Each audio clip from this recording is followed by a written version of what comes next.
முன்னொரு காலத்துல 2 ராஜ்யத்துக்கு நடுவுல ஒரே ஒரு பாலம் இருந்துச்சு. இந்த பாலம் ஒரு வணிகருக்கு சொந்தம்.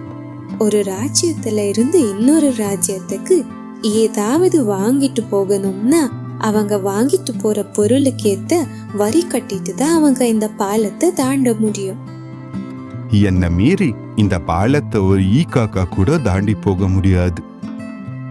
கேட்டீங்கல்ல, இந்த வணிகனுக்கு கொஞ்சம் திமிரு அதிகம்.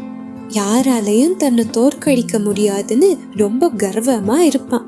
ஆனா இதை எல்லாத்தையும் மீறி ஒரு வியாபாரி இவனை தோற்கடிப்பான். அது எப்படின்னு பார்க்கலாம் வாங்க. வழக்கம் போல அந்த வணிகன் பாலத்துக்கிட்ட உட்காந்து போற வரவங்க கிட்ட அவங்களோட பொருளுக்கேத்த வரி வாங்கிட்டு இருந்தான். மூட்டையில என்னடா இருக்கு? 2 மூட்டையிலயும் நெல் இருக்குயா. வணிகன் அந்த மூட்டைய சோதிச்சு பார்க்கறான். ஓ, நெல் மூட்டையா? ஒரு நெல் மூட்டைக்கு 2 ரூபாய், மொத்தம் 4 ரூபாய் கொடுத்துட்டு போ. அந்த ஆளு வணிகன் கேட்ட காசை கொடுத்துட்டு அந்த மூட்டையை எடுத்துட்டு போறான். அன்னைக்கு மத்தியான நேரம் ஆச்சு. ஒரு ஆள் தன்னோட கழுதைக்கு மேல அழுக்கு துணி மூட்டையை எடுத்துட்டு வரான். மூட்டையில என்ன இருக்கு? ஐயா, என் பேரு கிருஷ்ணப்பா. நான் ஒரு நாடோடிங்க. ஊரா சுத்திக்கிட்டு இருப்பேன். இதுல என்னோட அழுக்கு துணி தான் இருக்கு. நான் ஒன்னு நம்ப மாட்டேன். அந்த மூட்டைய திறந்து காட்டு. கிருஷ்ணப்பா அந்த மூட்டைய திறந்து காட்டுறாரு. அதுல வெறும் அழுக்கு துணி தான் இருந்துச்சு. அட ஆமா, இதுல வெறும் அழுக்கு துணி தான் இருக்கு. சரி, இதெல்லாம் எடுத்துட்டு இடத்த காலி பண்ணு. சரிங்க ஐயா. அடுத்த நாள் காலையில மறுபடியும் அதே ஆள் கழுதைய கூட்டிட்டு வரான். இன்னைக்கு என்ன எடுத்துட்டு வந்திருக்க இந்த மூட்டையில? ஐயா, நேத்து எடுத்துட்டு வந்த அதே அழுக்கு துணி தான் ஐயா. மூட்டைய திறந்து காட்டு. இன்னைக்கும் அந்த மூட்டையில வெறும் அழுக்கு துணி தான் இருந்துச்சு. அத பார்த்துட்டு அந்த வணிகன் கிருஷ்ணப்பாவை அனுப்பி வைக்கிறான். இப்படி 1 மாசம் கடந்து போகுது. தினமும் அந்த கிருஷ்ணப்பா கழுதைய கூட்டிட்டு அழுக்கு துணியோட அந்த பாலத்தை கடந்து போயிட்டே இருக்கான். இத பார்த்த வணிகனுக்கு ரொம்ப சந்தேகம் வருது. என்ன, இந்த கிருஷ்ணப்பா தினமும் இந்த அழுக்கு மூட்டைய கழுதைக்கு மேல வச்சு எடுத்துட்டு போறான்? எதையோ என் கிட்ட இருந்து மறைச்சு கொண்டு போறான்னு நினைக்கிறேன். என்னோட கவனத்தை சிதறடிக்க தான் அந்த கழுதைக்கு மேல ஒரு அழுக்கு மூட்டையை வச்சு எடுத்துட்டு போறான்னு நினைக்கிறேன். இன்னைக்கு அவன் வரட்டும், என்னன்னு கண்டுபிடிக்கிற. வணிகன் இப்படி யோசிச்சுக்கிட்டே அந்த பாலத்துக்கிட்ட உக்காந்துட்டு இருக்கான். கொஞ்ச நேரம் கழிச்சு மறுபடியும் கிருஷ்ணப்பா கழுதைக்கு மேல அதே துணி மூட்டையை எடுத்துக்கிட்டு வரான்.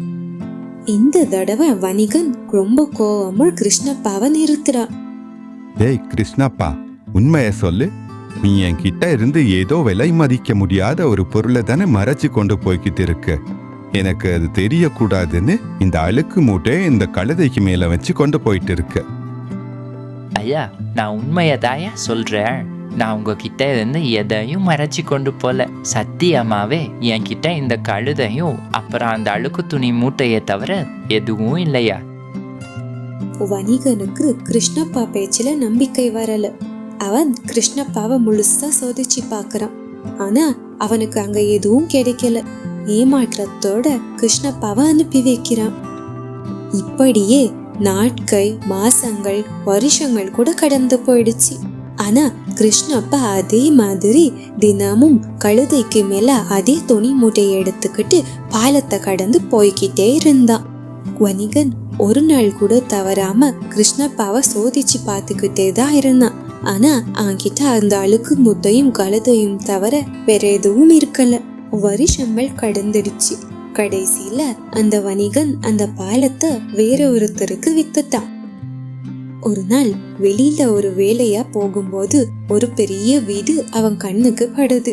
அந்த வீட்டுக்கு முன்னாடி ஒரு செல்வந்தர் உட்கார்ந்துட்டு இருந்தாரு. தூரத்துல இருந்து பார்க்கும்போது ஏதோ தெரிஞ்ச முகம் மாதிரி இருக்கு. அதனால கிட்ட போய் அது யாருன்னு பாக்குறான்.